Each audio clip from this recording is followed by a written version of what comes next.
Welcome back. First of all, let's get a reaction from England's caretaker manager, Joe Mercer. After the game, Hugh Johns asked him if he would be carrying on as England's manager.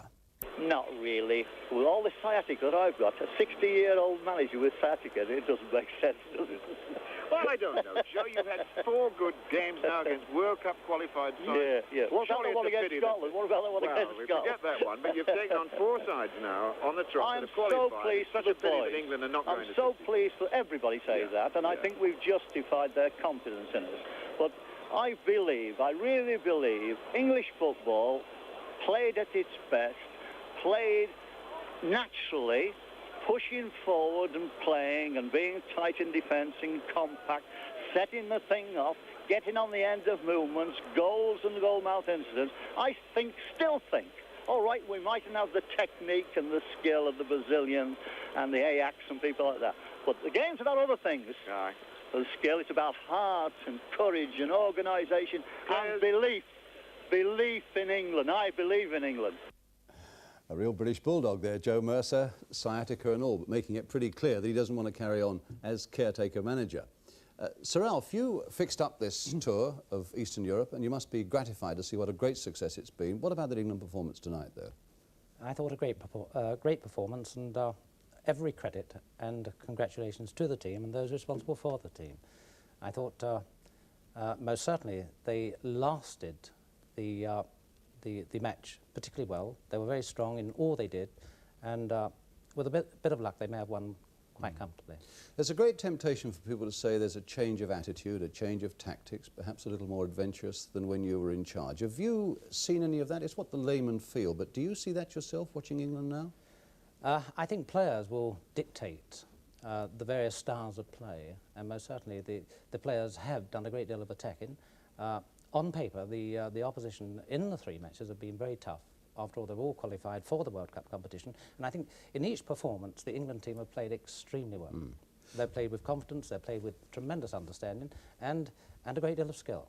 Brian, on the evidence of tonight, have you seen a change in England? Not particularly, no. There's been a slight change with a few different players. That's given the impression of change, and of course everybody's reading into change because managers have changed, but they haven't changed that much. Well, of course, Sir Alf, England got off to a brilliant start, a goal in 6 minutes, which is what everybody wanted, and a good one there by Mick Shannon. But you made a very good point from this corner, a strange Yugoslav tactic, which we can look at now. I think if you look at the defensive formation of the Yugoslavia team, in actual fact, there's no cover for the goalkeeper at all on the near post or the far post. It means that if the goalkeeper is committed to coming out to the corner, there's no protection behind him. I think probably this would undermine the confidence of any goalkeeper. You see the 3 defenders chase him back to the goal line to protect the goal, but I think probably they panicked a little. Most certainly it looked as though if the rear defender could clear the ball, the defender in front played the ball out, and Mike Shannon, following in, obviously took advantage of what was a simple chance. But all credit to him for accepting the fact that the ball may well be cleared off the line and he would be there to take. Because they've got to scurry back in that way, they're off balance and not really able to deal with it as they should. I think probably so, in that I think if a goalkeeper is going to leave his goal line, then he must have the confidence that, of the security of someone covering for him, just in case he doesn't collect the ball. Brian, Kevin Keegan, brave little man, and he's had a difficult week with the problems he had at the airport and so on. Yes, but he answered them in the best possible way. He did with this goal, and he did with the whole 90 minutes performance. If he hadn't got out of jail, of course, if he was in jail, he wouldn't have scored this goal. But it was a good goal because it came at a time when the match could have gone any way. They could have gone 3-1 up. It's a long ball in from Hughes, and how Lindsay gets in this position, nobody will ever know. The defender tries to clear it. It bobs across the goal or loops across the ball, and Keegan, showing a lot of courage there, heads it into the net. A lot of credit to Macdonald, of course. He put the defender under pressure, but it was Keegan's goal, and he deserved it, and he'd earned it in the 90 minutes. We've looked at attackers. What about defenders, Alf? Who particularly caught your eye? In the England defence, most certainly Watson had a very good match, an outstanding match possibly. As Brian was saying, that he won practically every ball in the air. Most certainly he dominated the air. I thought he received splendid support from the rest of the defenders, and in particular Colin Todd. And Ray Clements, whilst he might have dropped two balls, most certainly looked very safe and very confident. Mm. What did you feel about Todd, Brian? I think Colin Todd performed very competently, but I always look to the people in front because Colin picks the bits and bobs out, and the fact that Watson had only played 6 or 7 games, and in my opinion he's not a McFarland, I thought he played tremendously well. In the air he was supreme in the air. He shows the fact he's not the greatest player in the world when they score one of the goals, but we hope that will come in time because Roy will probably be out for 6 or 9 months. But I think this doesn't necessarily reflect only on the defenders, Brian. I think it was a tremendous team performance. For example, the forward players did a great deal of chasing back, most certainly to put opposing players under pressure. Yes. And this followed throughout the team. And I think every player worked or run himself into the ground, and most certainly they blended together very well indeed. Sir Alf, there must be several million amateur footballers tonight looking at that and groaning when Malcolm Macdonald made that miss right at the end. How do you explain a miss like that when he was through and his favourite left foot? Here we go. Well, it's a great ball from Alec Lindsay. All credit to Malcolm Macdonald. He'd left the defence, got away from the defender. Clearly the defender, onside. He's all right. And most certainly he's offside. Onside. He does everything right. The ball bounces up. He takes it with his chest. He steadies himself, plays it with his foot and his left foot. And I think probably the ball may have came off the ground a little high for him to play it with the inside of his foot. Most certainly he tried to place the ball, and I think it was just a mistake in terms of where it should go. I think probably it was a little unfortunate. Yugoslavia looked very, very skillful for a long period in that game, and yet right at the end they were caught wide open. Is there a glimmer of hope for Scotland there, do you think, in the World Cup? Most certainly. Any team in the finals of the World Cup, and particularly in football, has a chance. I think Yugoslavia are a good side. I have made the point in the past that I consider that Brazil and Yugoslavia would qualify for that particular group. At the expense of Scotland, that means. Certainly, at the expense of Scotland, but I'm not suggesting for one moment that Yugoslavia will beat Scotland. I feel that Scotland most certainly had a very good result against England. If they can produce that sort of form, that sort of understanding, that sort of competitiveness, then I feel sure that they will give the Yugoslavs quite a run for their money.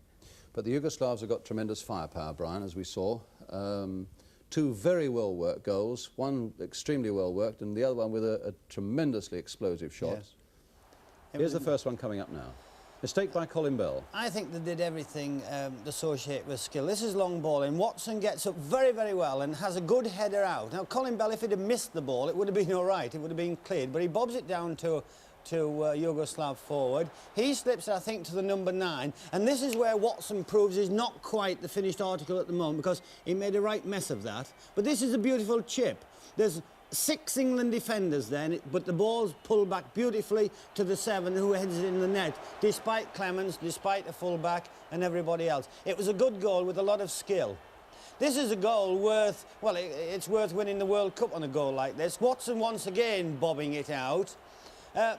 The midfield of England here should make better jobs of it. There's Brooking turning his back, Bell turning his back, but watch this go in the back of the net.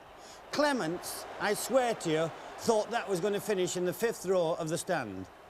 And that's the second player we've seen hold his head in his hands. One was Macdonald when he missed, and now that chap is entitled to do it there because he couldn't believe it. Macdonald couldn't believe he missed his either. Do you see Scotland matching Yugoslavia? I don't think so, unless they play with the same fire that they played with against England. But on skill alone, they're not in the same street. I think, Brian, here that if Lorimer and Jordan can formulate the same sort of understanding they had in the match at Hampden Park against England, then most certainly they're going to cause problems to the Yugoslav defence. We saw tonight, particularly with the Macdonald issue, the defence is slow.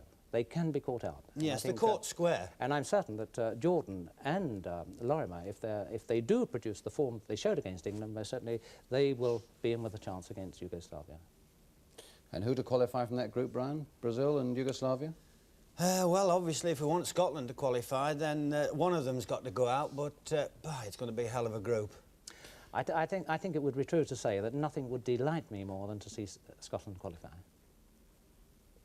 And Willie Ormond's problems at the moment. I mean, 2 managers yourself, and he seems to have a lot of disciplinary problems in Norway. Is this, at this point, a disaster for Scotland in their preparation for the World Cup, or is this a thing that can be overcome, do you think? I'm sure it will be overcome, and I'm not at all sure that I believe all I read in the newspapers. I would like to know more about it. I'm certain that Billy Bremner is a responsible man. I'm certain that he's a very good captain. And I'm also certain that he will do all he possibly can to help Scotland win the World Cup. We're all going to be back together next Wednesday night for a big preview programme for the World Cup. As a preview of that, in one word, who do you fancy for the World Cup, Brian? West Germany. And Sir Ditto. Alf? Ditto. West Germany? Yes, West Germany. West Germany. 2 votes for them.